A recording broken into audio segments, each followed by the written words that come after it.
নিয়েছি।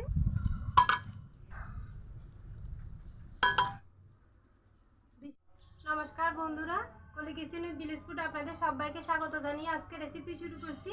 আর আজকে আমি একদম চমৎকার একটি রেসিপি নিয়ে চলে এসেছি। সেটা হলো আপেলের চাটনি। একদম দুর্দান্ত স্বাদে আপেলের চাটনি করে দেখাবো আর সহজ উপায়ে। প্লিজ বন্ধুরা আপনারা অবশ্যই পুরো ভিডিওটি দেখবেন, আশা করি ভালো লাগবে। আর যারা এখন আমার চ্যানেলে নতুন, চ্যানেল সাবস্ক্রাইব করেননি, প্লিজ বন্ধুরা আমার চ্যানেলটি সাবস্ক্রাইব করে আমার পাশে থাকবেন। আর যারা আমার চ্যানেলটি সাবস্ক্রাইব করে রেখেছেন তাদেরকে অনেক অনেক ধন্যবাদ। তো চলুন দেখা যাক আমি কিভাবে আপেলের চাটনি করি। দেখুন বন্ধুরা, আমি আপেলের চাটনি করার জন্য এখানে মাঝারি সাইজের আপেলগুলো নিয়েছি। আপনাদের হাতের কাছে যেরকম আপেল থাকবে সেটাই নিয়ে নেবেন। এখন আপেলগুলো ভালো করে ধুয়ে নিব। বন্ধুরা, কচলিয়ে ধুয়ে নিতে হবে ভালো করে। আর বাজার থেকে যে কোনো ফল কিনে আনার পরে কিন্তু আধ ঘন্টা জলের মধ্যে ভিজিয়ে রেখে তারপর খেলে ভালো। এখন আমি আপেলগুলো কেটে নিব।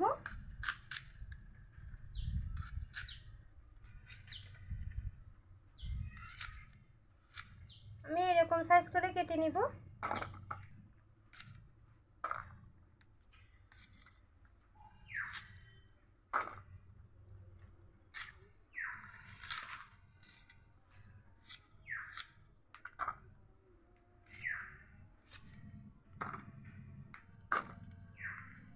বন্ধুরা, আমি সবগুলো আপেল দিব না, দেখুন এতটুকু কেটে নিয়েছি, এতে হবে।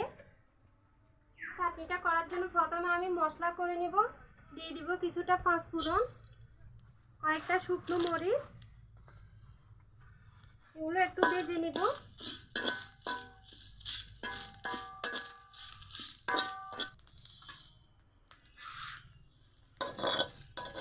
এখন ঠান্ডা করে এগুলোকে গুঁড়ো করে নিতে হবে। বন্ধুরা, আমি চাটনিটা আজকে সর্ষের তেল দিয়ে করব, আপনারা সাদা তেল দিয়েও করতে পারবেন। দিয়ে দিব সর্ষের তেল। তেল গরম হয়ে গেছে, দিব সামান্য পাঁচফোড়ন। পাঁচফোড়ন হালকা ভাজা ভাজা হয়েছে, এখন দিয়ে দিব আলু।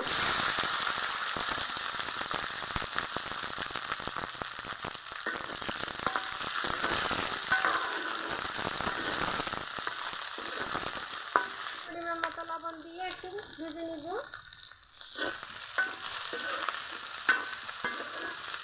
ভাজা ভাজা হয়ে এলে তারপরে কিন্তু চিনিটা দিতে হবে। শুরুতে চিনিটা দিলে আপেল সহজে নরম হবে না।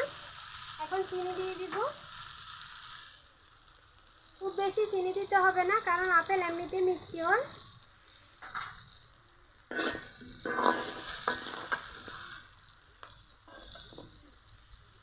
আর দেখুন, যে ভাজা মশলাটা করেছি এখান থেকে কিছুটা ভাজা মশলা দিয়ে দিব।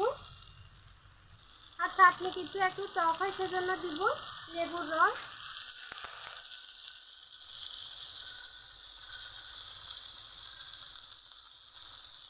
আমি এখানে 2 টুকরা লেবুর রস দিচ্ছি। আপনাদের কাছে যদি কোনো আচার থাকে আচার দিয়ে দিবেন, তেঁতুল থাকলে তেঁতুলও দেওয়া যাবে। দিব কিছুটা সস। আচার দিলে সসটা কিন্তু দিতে হবে না, আমার কাছে আজকে আচার নেই বলে আমি সস দিচ্ছি,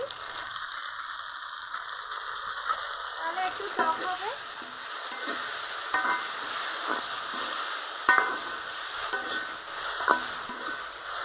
এরকম মশলাটা করে অবশ্যই দিতে হবে চাটনির মধ্যে, তাহলে মশলার দারুণ একটা সুগন্ধ আসবে।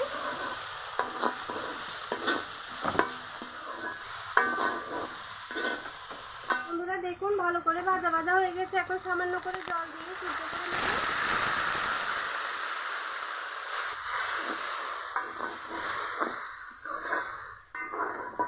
দেখুন, খুব বেশি জল দিতে হবে না, আপেল অনেকটাই সিদ্ধ হয়ে গেছে। বন্ধুরা, এখন আমি ঢাকা দিয়ে আপেলগুলোকে সিদ্ধ করে গলিয়ে নিব। আর আমি তো আপেলের খোসা রেখেছি, আপনারা চাইলে খোসাটা বাদও দিতে পারবেন। বন্ধুরা, আপেলগুলো কিন্তু এখনো সিদ্ধ হয়নি ভালো করে, এটা আমি আরো কিছুটা জল দিয়ে দিব।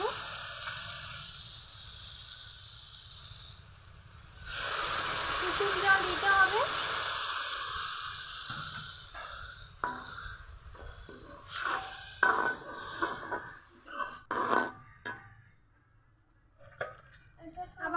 দিয়ে ভালো করে সিদ্ধ করে নিব। বন্ধুরা আমি ঢাকা তুলে দেখবো আমার আপেলের চাটনিটা কেমন হয়েছে।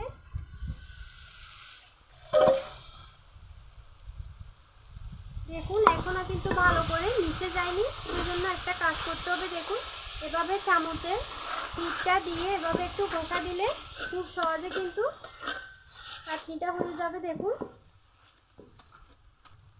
দেখুন এভাবে একটু একটু করে চাপ দিলে খুব সহজে কিন্তু আপেলগুলো এরকম থেতলে যাচ্ছে। আর চাটনিটা কিন্তু একদম একটু ভর্তা ভর্তা না হলে খেতে ভালো লাগে না।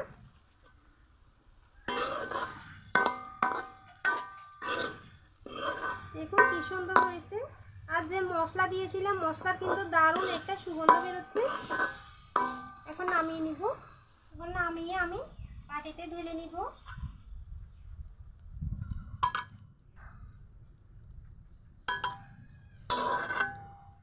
দেখুন বন্ধুরা কি সুন্দর কালার হয়েছে। এটা দেখতে যতটা সুন্দর খেতে কিন্তু আরো বেশি দারুণ লাগে।